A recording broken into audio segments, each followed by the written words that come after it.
إن الله وملائكته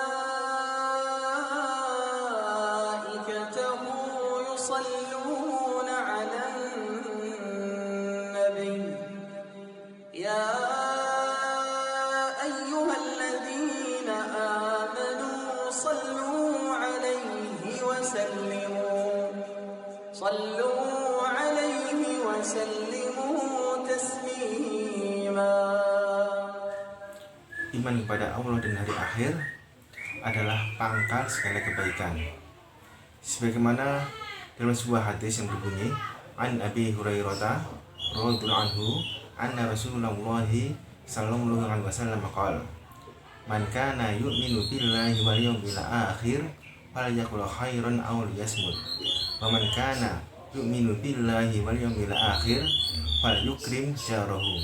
Wa fi riwayatin fala yu'dhi jarahu.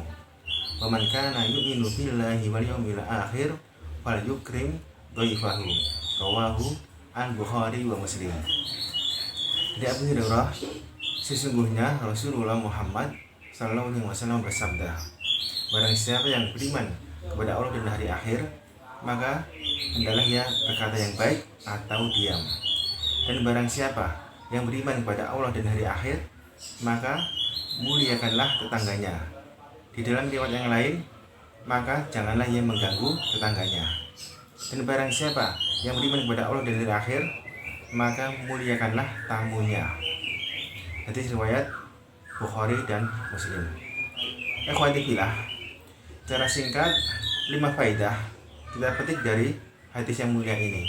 Yang pertama, iman kepada Allah dan hari akhir adalah pangkal segala kebaikan, karena akan menumbuhkan sifat muraqabah, yaitu merasa selalu diawasi oleh Allah Ta'ala.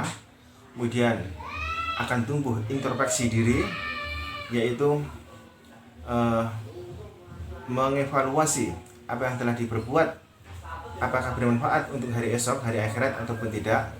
Dan juga memotivasi, mendorong untuk beramal kebaikan dan juga meninggalkan keburukan-keburukan. Ini pelajaran yang pertama. Selanjutnya, pelajaran yang kedua, perintah wajib untuk 3 hal di atas ya. Jadi wajib untuk berkata yang baik atau diam, wajib untuk memuliakan tamu, wajib untuk memuliakan tetangganya. Ini pelajaran yang kedua. Selanjutnya, pelajaran yang ketiga, berkata yang baik itu sebagaimana perintah Allah Ta'ala dalam surah An-Nisa ayat 114 yang berbunyi, A'udzubillahi minasyaitonir rajim. La khaira fi katsirin min najwahum ila man amara bi shadaqatin aw ma'rufin aw islahin bainan nas. Artinya, tidak ada kebaikan dalam ucapan-ucapan mereka kecuali perintah untuk bersedekah, perintah untuk berbuat yang ma'ruf dan mendamaikan antara manusia yang berselisih. Jadi 3 hal yang disebutkan adalah mengajak pada bersedekah. Ini jelas, sebagaimana Rasulullah SAW bersabda, man dalla ala khairin falahu mithlu ajri fa'ilihi. Barang siapa menunjukkan pada suatu kebaikan, maka dia mendapatkan pahala seperti orang yang berbuat kebaikan. Jadi yang kedua, perintah berbuat yang ma'ruf. Ma'ruf itu artinya adalah segala sesuatu yang disyariatkan, baik itu berupa perintah wajib atau perintah sunnah, juga memperingatkan untuk meninggalkan keharaman-haraman yang Allah haramkan di dalam syariat Islam. Ini yang ma'ruf. Kemudian yang ketiga, mendamaikan antara manusia yang berselisih. Jadi ikhwati fillah, selain 3 hal di atas, maka hendaklah diam. Karena dikhawatirkan akan terjatuh pada hal-hal yang diharamkan, seperti ghibah atau ngerasani, namimah atau adu domba, berkata bohong, atau menjilat, atau dengan kata lain bermuka 2. Maka ini sangat merugikan bagi orang yang berkata-kata yang diharamkan Allah Ta'ala.